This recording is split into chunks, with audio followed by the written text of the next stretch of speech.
नमस्कार, news flash में आपका स्वागत है। बढ़ते हैं आज की ताज़ा खबरों की ओर। कुचामन के अपर जिला एवं सेशन न्यायाधीश सुंदरलाल खारोल की अदालत ने 13 साल पुराने अपहरण और हत्या के प्रयास के मामले में फैसला सुनाया है। इसके मुताबिक अभियुक्त भागीरथ राम को 10 साल के कठोर कारावास और 50,000 रुपये के जुर्माने की सजा दी गई है। अपर लोक अभियोजक एडवोकेट दौलत खान ने बताया कि नावा थाने में 17 मार्च 2011 को एक मुकदमा दर्ज हुआ था, जिसके मुताबिक परिवादी रामलाल लूणवा ने भगवानाराम, श्रीमती बिमला देवी व हेमराज पर अपहरण कर उसे जान से खत्म करने के प्रयास के आरोप लगाए थे। मामले को पुलिस थाना नावा ने आईपीसी की धारा 341, 323, 325, 365, 307 के तहत दर्ज कर जांच शुरू की थी और आरोप प्रमाणित पाए जाने पर आरोप पत्र न्यायालय में प्रस्तुत किया गया। अपर लोक अभियोजक एडवोकेट दौलत खान ने बताया कि इस मामले में सुनवाई के दौरान अभियोजन पक्ष की ओर से कुल 16 गवाह और 22 दस्तावेज पेश किए गए।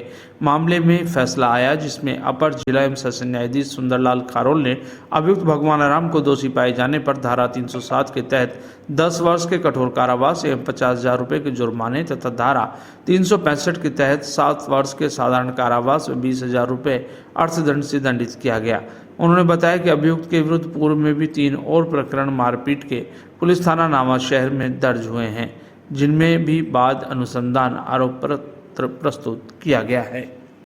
देखिए, अपर जिला एवं सेशन न्यायाधीश महोदय श्रीमान सुंदरलाल जी खरोल द्वारा त्वरित प्रकरण एक हमारे जो विचाराधीन सरकार बनाम भगवानाराम, उसमें एक प्रकरण का महत्वपूर्ण फैसला आया है। उसमें अभियुक्त भगवानाराम को धारा 307 आईपीसी में 10 साल का कठोर कारावास और 50,000 रुपये के जुर्माने से दंडित किया गया है। इसके अलावा उसको दूसरी धारा 365 आईपीसी में 7 साल का कारावास और 20,000 रुपये का अर्थदंड से दंडित किया गया है।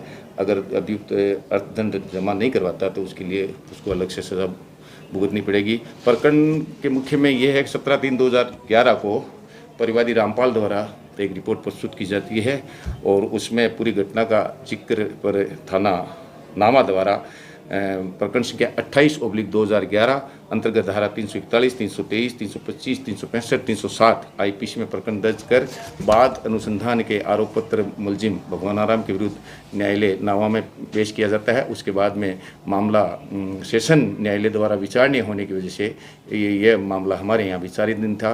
काफ़ी पुराना प्रकरण था और काफ़ी चर्चित प्रकरण था सरकार बनाम भगवानाराम में, जिसमें माननीय एडीजे साहब श्रीमान सुंदरलाल जी खरोल द्वारा अभियुक्त भगवानाराम को 10 साल की सज़ा, 50,000 रुपये जुर्माने धारा 307 में, इसके अलावा धारा 365 में 7 साल की सज़ा और 20,000 रुपये जुर्माने के अर्थदंड से दंडित बनाया गया है और अभियुक्त को सज़ा भुगतने के लिए माननीय न्यायालय के आदेश से जेल भिजवा दिया गया है। हमारी ओर से इस प्रकरण में कुल मौखिक जो साक्ष्य के रूप में 16 गवाहों के बयान दर्ज करवाए गए। इसके अलावा हमने 22 जो दस्तावेज साक्ष्य है उसको प्रदर्शित करवाए गए।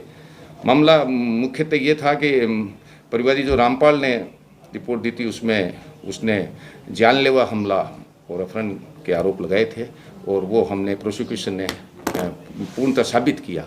जिन जिन धाराओं में चार्ज फ्रेम फरमाया न्यायालय ने, उसको हमने प्रकरण को अभियोजन की ओर से पूर्ण साबित करते हुए अभियोजन की ओर से, सरकार की ओर से मैंने दौलत खान ने पैरवी की है।